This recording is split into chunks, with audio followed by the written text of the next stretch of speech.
Hello everyone, welcome to Static GK quiz number 290. This video is aimed to help you with your state and central government exams like SSC, UPSC STATE PCS and banking and insurance related examinations like RRB, IBPS, etc. I'm Ritrisha from GKToday and I'll be taking you through this. In which year statutory liquidity ratio was first imposed on banks? Correct answer is 1949. So, statutory liquidity ratio is the Indian government term for the reserve requirement that the commercial banks in India are required to maintain in the form of cash, gold reserves, RBI approved securities before providing credit to customers.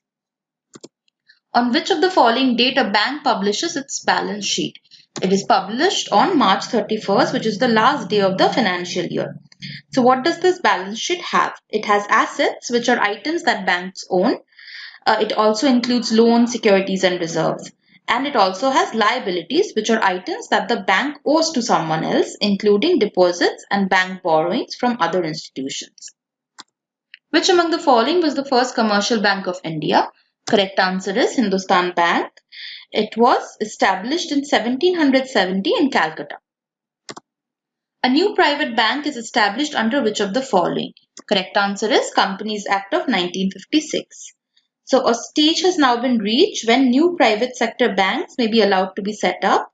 Such a bank must be registered as a public limited company under the Companies Act of 1956 and the RBI may on merits grant a license under the Banking Regulation Act of 1949 for such a bank.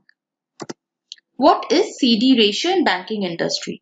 It is cash deposit ratio. An ideal CD ratio would be anywhere between 65 and 75.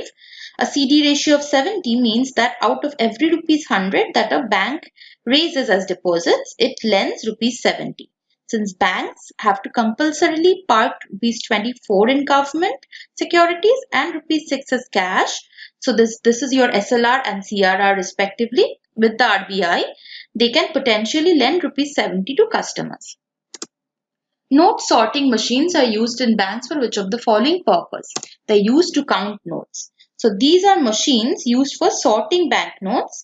Cash sorters can file through a number of banknotes and sort it into denominations. Many cash sorters also function as a banknote counter and can count money as well as splitting them into groups. Which among the following requires sponsorship in Indian banking industry? Correct answer is Regional Rural Bank.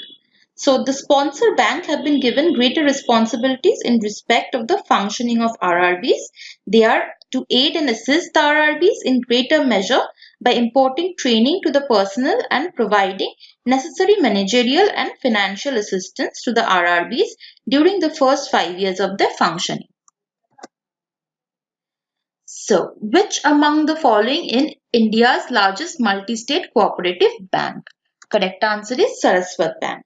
It is an urban cooperative banking institution based in Maharashtra, India and operating as cooperative society since 1918. Which among the following correctly denotes capital adequacy ratio? Correct answer here is option B, Tier 1 capital plus Tier 2 capital divided by risk-weighted asset. So capital adequacy ratio is also known as capital to risk assets ratio and is the ratio of the bank's capital to its risks. National regulators track a bank's CAR to ensure that it can absorb a reasonable amount of loss and complies with statutory capital requirements. It is a measure of a bank's capital. In which year NABARD incepted the scheme of Rural Infrastructure Development Fund for providing soft loans to states for rural development? Correct answer is 1994. Government of India created the RIDF in NABARD in 1995-96 with an initial corpus of rupees 2000 crore. With the allocation of rupees 28,000 crores for 2018-19 under RIDF 25, the cumulative allocation has reached rupees 3,20,500 crore, including rupees 18,500 crore under Bharat Nirman. That's all for today's quiz. Until the next video, goodbye.